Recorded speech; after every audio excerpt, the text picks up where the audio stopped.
Article 370 రద్దుకి August 5, 2025తో 6 years complete అవుతాయి.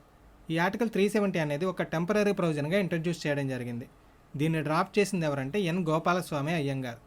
So article 370కి ప్రధాన రూపకర్త ఎవరైనా అడిగారు అనుకోండి, ఆన్సర్ ఏంటి? గోపాలస్వామి అయ్యంగార్. ఏంటి ఆర్టికల్ 370 గొప్పతనం అంటే ఇది జమ్మూ అండ్ కాశ్మీర్కి స్పెషల్ స్టేటస్ని ఇస్తుంది. ఈ ఆర్టికల్ 370 అనేది భారత రాజ్యాంగంలో 21వ భాగంలో temporary transitional and special provisions అంటే తాత్కాలిక పరివర్తన మరియు ప్రత్యేక నిబంధనలు అనే టైటిల్తో ఉంటుంది. దీని ద్వారా జమ్మూ అండ్ కాశ్మీర్కి ఓన్ కాన్స్టిట్యూషన్ అంటే రాజ్యాంగం ఉంటుంది, ఓన్ ఫ్లాగ్ ఉంటుంది, కన్స్టిట్యూటబుల్ అటానమీ ఉంటుంది. సింపుల్గా చెప్పాలంటే జమ్మూ అండ్ కాశ్మీర్ భారత్లో భాగమైనప్పటికీ దానికి కొన్ని ప్రత్యేక అధికారాలు, స్వంత రాజ్యాంగం, స్వంత జెండా అమల్లో ఉంటాయి. భారత రాజ్యాంగం తమ రాష్ట్రానికి ఎంతవరకు వర్తిస్తుందో సిఫార్సు చేయడానికి జమ్మూ అండ్ కాశ్మీర్ రాజ్యాంగ సభకి అధికారం కూడా ఉంటుంది. మరి లిమిటేషన్స్ ఏమి ఉండవా అంటే సెర్టన్ లిమిటేషన్స్ కూడా ఉంటాయి. అవేంటంటే రక్షణ, విదేశీ వ్యవహారాలు, ఆర్థిక, కమ్యూనికేషన్ రంగాల మీద మాత్రం భారత ప్రభుత్వానికి అధికారాలు ఉంటాయి. అంటే వాటికి సంబంధించిన చట్టాలను మాత్రం భారత ప్రభుత్వం చేయగలదు.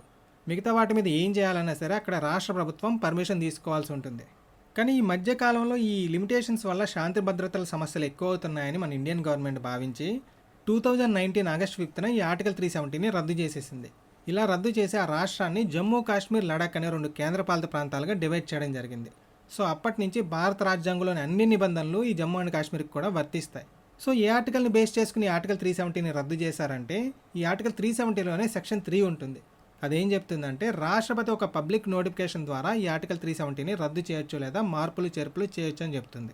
నెక్స్ట్ ఈ ఆర్టికల్ 370ని రద్దు చేస్తూ కేంద్ర ప్రభుత్వం తీసుకున్న నిర్ణయం రాజ్యాంగబద్ధమే అని చెప్పి సుప్రీంకోర్టు 2023 డిసెంబర్ 11న తీర్పు ఇవ్వడం జరిగింది.